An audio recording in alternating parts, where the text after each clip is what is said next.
Lately, the Vice President of the Federal Republic of Nigeria, Professor Yemi Osinbajo, visited Anambra State for a show of solidarity and goodwill with some riverine communities whose homes had been swept away by flood.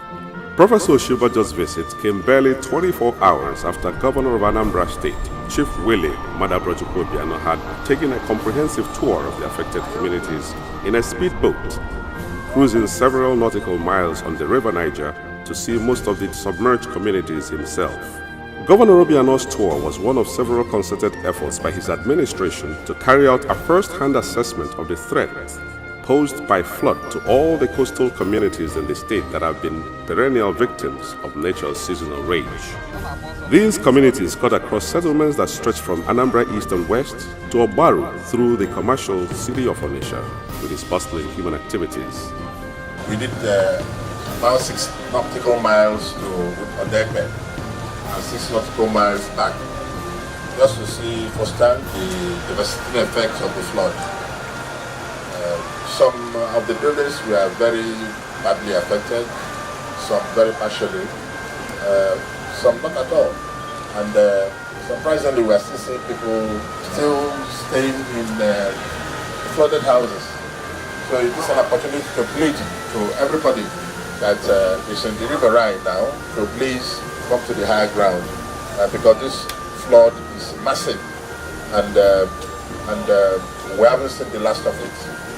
The arrival of Vice President Osinbajo was therefore a culmination of Governor Obiano's endless efforts to draw the attention of the federal government and other humanitarian agencies to the plight of the riverine communities who were faced with the threat of extinction from flood. For this year in particular, which is taking the look of the 2012, it came strong and fast and with surprise. It caught the farmers. The people are basically, those at home, basically agrarian, farmers as well as fishermen. So it moved so fast, very many farmlands were overtaken, submerged. Up until as we are speaking, some of my people are still some waist deep, some chest deep in water, harvesting their farms. Some will have been black because they have stayed underwater.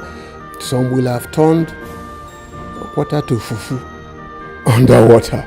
And when they come out, you see them black. Economically, it has hit them hard.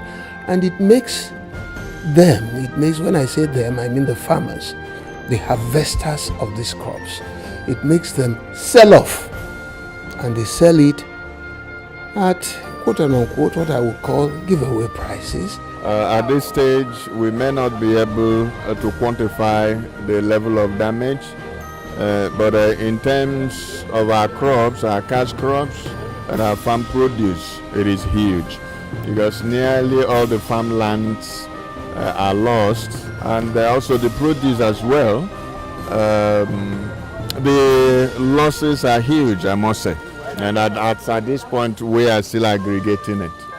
Obiano's Save Our Soul message to the world was also intended to prevent a repeat of the horrors that faced these same coastal communities in 2012, when their homes were washed away by the flood that came from a burst dam in Cameroon and the combined impact of torrential rainfall that ravaged the country that year. The scale of suffering was colossal as the vast areas spanning Anambra east and west were completely submerged in the flood. The state was caught in a spasm of unpreparedness with no relief centers or makeshift arrangements for displaced citizens. It was pure catastrophic to see communities like Nzam, Agule-Riotu, Mmiata, Osomala, Ochuche, Odekbe, Atane, Ame, and Amozu, among several others, submerged in the relentless flood. Dating back to 2012 as we all know, the devastation was so enormous that the damage was somewhere in excess of about 300 billion. And the governor made a passionate appeal to the federal government for assistance to rehabilitate the victims and the large-scale destruction of farmlands, loss of livelihoods, as well as industries that were really inundated. And we're still waiting on that promise, and we're very hopeful that the federal government would respond in kind. And in 2015, we had in excess of 4 billion, and in 2016, another 8 billion. Now, in this current flood cycle, we are experiencing somewhere in the neighborhood of about 5 billion worth of destruction. Fortunately, under Governor Willie Obiano's watch, Anambra is ready this time. There are specific places designated as holding centers for people displaced by flood. There has been a consistent public enlightenment campaign on the state-owned radio and television stations, beaming warning messages from the National Emergency Management Agency, NEMA, on the impending flood, urging residents of the flood-prone areas to evacuate before the flood struck. Well, I give it to the agencies in charge of watching out for the weather. They have been up and doing. They have made announcements early enough. Nobody will hold them on that. Government in itself, the state government, and I hear the federal government too, are willing and ready to help. In fact, in Anambra here, help has started coming in. Governor Obiano also set up a committee in anticipation of the threat and vested it with the power and resources to move swiftly and checkmate the impending flood. Funds were set aside to cater to the needs of displaced citizens. The members of the committee held several meetings with the officials of the State Emergency Management Agency, SEMA, to brainstorm on the most effective cautionary step to take when the dreaded flood eventually came. They say beginning of a cry is not easy. It's a process. This is not a normal situation. So we're trying to make the best we can do. When you go around and see the problems, you try and solve them. And that's what I'm trying to do. And I'm praying by within a day or two, these things will fall in place and the problems will minimize. I mean, we have problems even in our own homes, let alone trying to bring people that are displaced from their homes and put them up in a camp. And sometimes you have people who don't even belong in a camp coming in from the neighboring homes just because the government is feeding people. People just come in and troop in here to eat. And you can't blame them. Are you going to be able to see in their face and say you're displaced or you're not? So whatever you see, you feed. So we'll just continue the process and hopefully with time all this will normalize. In fact, as I leave here now, I'm going to have a meeting with NEMA. They're coming to town to take further assessment on the situation and see how they can and help and support what the state government is trying to do. We're willing. Anybody that's willing to help, please help. I flew around the state this morning in a helicopter just to assess, to look at it, and you see people's houses completely submerged. Somewhere where I saw some living on the roof, brought their properties on top of the roof, and I'm wondering how soon will this end? And I'm praying to God that it will end soon so that they can go back to their homes and begin to rebuild their lives. Anambra State people are very resilient, and we are counting on the federal government to provide support to the government of the people. The untold hardship, women, children, pregnant women that we're seeing, it's very heartbreaking. And the First Lady of the state, Chief Mrs. Willie Obiano, was there, and she paid visits to the people in those camps, and she saw for herself. And at some point, I understood she actually shed tears. And so the real humanitarian impacts that we're seeing are very, very real, and it drives home the point that the government is trying to make to the federal government for assistance now, and also as these people return to their respective homes across the entire landscape in the coastal part of Anambra State. During one of his extensive tours of the flood-ravaged areas, Governor Obiano visited some of the relief centers in Atani and Odekbe in Obaru local government area. He assured the inmates that his administration will cater to their needs and expressed optimism that their stay in the relief camp will not be long as the rainy season was gradually coming to an end. For the past 3 hours, we've been touring the riverine areas, Odekbe and the environment. I saw for myself the challenges most of these people here faced and are still facing. I've noted them. It was only Nagoro, but I can see food. So that talking a media, Messia, Ta, or we get to this way, I'm not even them.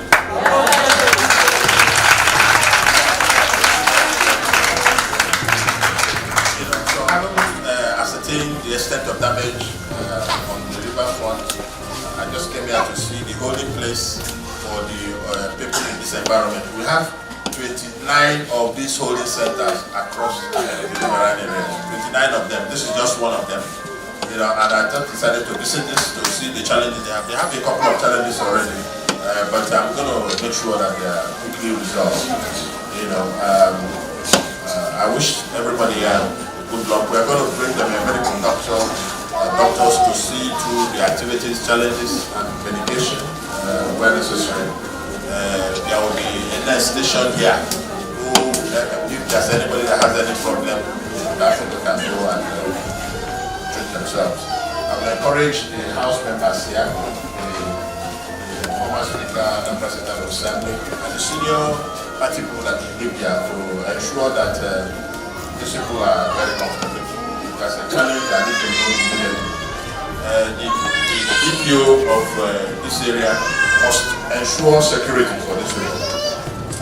I don't want to hear cases of molestation of any form from these people that have had some harrowing experience. So I'm encouraging all of you in Obaru.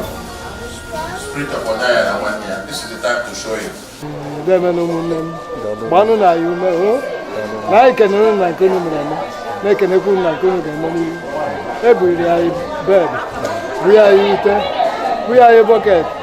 The visit of Vice President Osinbajo was a further confirmation of Governor Obiano's resolve to leave no stone unturned in the search for a solution to the challenges that confront Anambra State. Incidentally, what Governor Obiano had done the previous day when he toured the affected communities in a speedboat, the Vice President did when his helicopter flew at a very low altitude over the submerged communities to enable him conduct a first-hand evaluation of the scale of the havoc wreaked by the flood on the affected communities. The Vice President's helicopter covered the whole stretch and flew up to the famous Coscharis farms in Anaku that was submerged by the flood. But Governor Obiano was on hand to receive him when his helicopter finally touched down at Umuezanam in Anambra West local government area. In his compassionate nature, he decided to come and see things for himself instead of being told. Because to be told one thing is different from you seeing what is happening. That's exactly why he's here. I am here, as His Excellency has said, to see for myself and to be in a position to brief Mr. President about the extent of the disaster we've seen here. As you know already, the disaster here and in several other states, including Delta State, has resulted in the federal government. The President ordered that this is declared a national disaster. It's an unprecedented act for the President to so declare, especially because it means that certain things need to be done, certain deployments need to be made, certain things need to be done as quickly and as efficiently as possible. I have overflown many of the disaster areas on my way here, and already we recognize that Yamelu, the south, north, and Anambra East, west, Paru, all of these areas, even all of these areas are experiencing varying degrees of flooding, and many are already underwater. Many insist that they are going to remain where they are. There's very little you can do. People say that they are not going to leave. We just insist that where there are children, in particular vulnerable people, the decision may not be left entirely in the hands of fathers or persons who are their guardians. So we insist that they must be taken to safe places. But because people insist on staying in their home settlements and places, it means also that we are going to have to send deployments of food, allocations of food and water to some of those communities. So we will not focus on just on already the NEMA is taking a look at that. NEMA has facilities for water purification.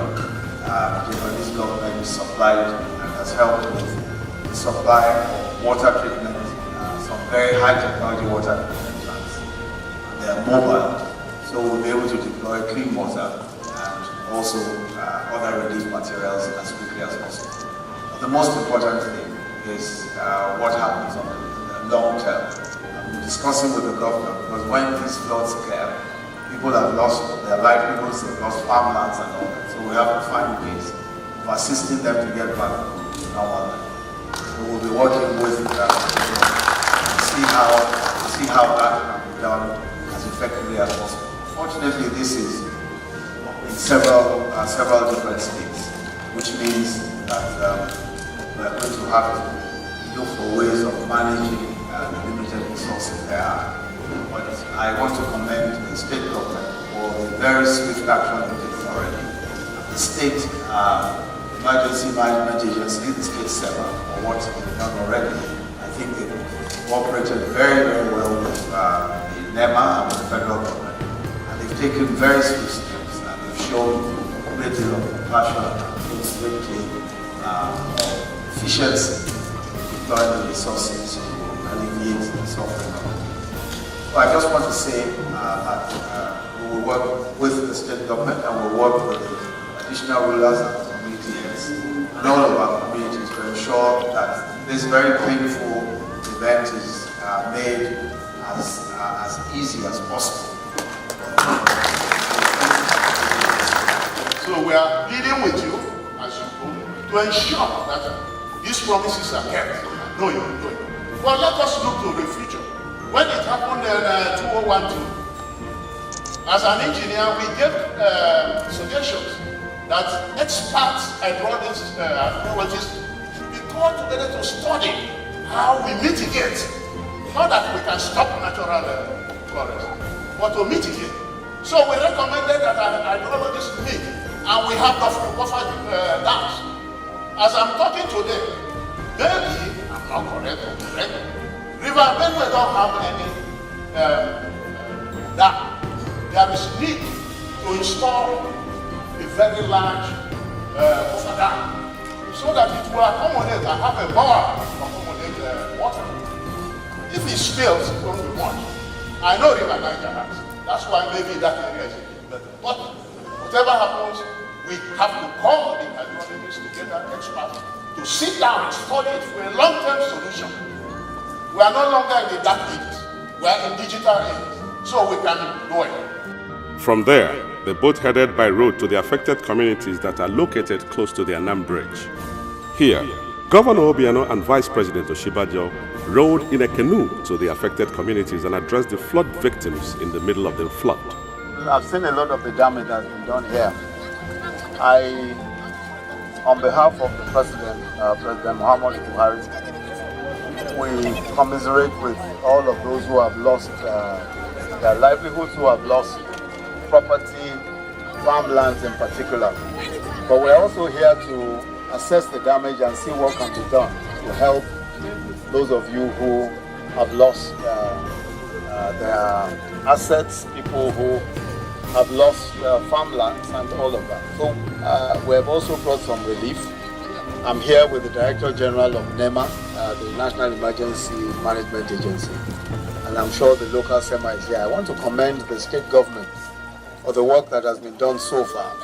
I think that their response has been swift, and that has also helped a great deal in stabilizing the situation here. So we hope that in the next few days we'll be able to get in more relief. Already there is some relief. The IDP camps are already being supplied with food and relief material. Those of you who are here will also be supplied with food and relief materials. And that will come, I hope, today. So I want to just commend you for your fortitude, but also to say that remaining here is not the safest thing to do. It will be better because if things get worse, especially children, I think parents should try and move the children away to places where they will be completely safe. And I hope that we'll try and make sure that we keep all these children safe. And we pray that all will go well here. But in the next few days, we'll be keeping in touch with the state government and the state governor who, as I've said, has done an awesome job already. And we'll make sure that we support as much as possible. We give all the support, all the help, and all the relief that we can. They expressed shock. Most of the villagers whose homes were submerged in the flood had resolved not to evacuate the buildings due to their emotional attachment to their homes. I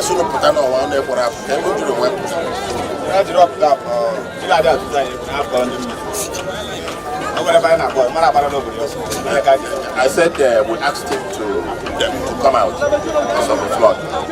And he said they are used to flood, that they are not afraid, that they are going to remain here. So can you buy a boy menu or we put on now? Yeah, my life, where I'm not getting a line. I'm not coming there from government.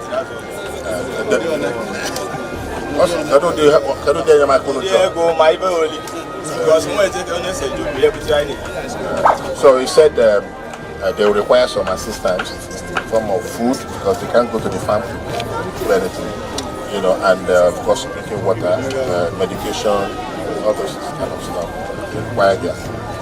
But after the rain, like I said, they will require assistance to go back to their farm, you know, because that's all they know about fishing and farming. That's what they do. Now, the salient point about this devastation is that as the flood recedes, these victims who are currently now in camp and being actively supported by Governor Obiano's administration will have to return to their homes. And that means we're looking at issues about public health issues, right? We're looking at issues about livelihood, hunger, because the crops, their livelihoods, their livestock have been completely destroyed. They have nothing to go back to. Therefore, I think we are asking the federal government again to mercifully please reconsider the request made by His Excellency Governor Obiano to provide assistance to help resettle this loss of livelihoods to these different people. As would be expected, the images of these two great leaders floating in a canoe to assuage the feelings of flood victims in Anambra State went viral on the internet and dominated front pages of several newspapers the next day. The reason is simple. It marked the first real chapter in a genuine public display of concern and sympathy by Nigerian political leaders to the plight of citizens who have suffered a great tragedy. To many Nigerians, it was a gesture beyond the usual grandstanding of politics and expediency. It marked the turning point in the relationship between the downtrodden and their leaders. And happily, but not surprisingly, Vice President Oshibajo and Governor Willie Obiano are the new faces of this much-needed ideal leadership.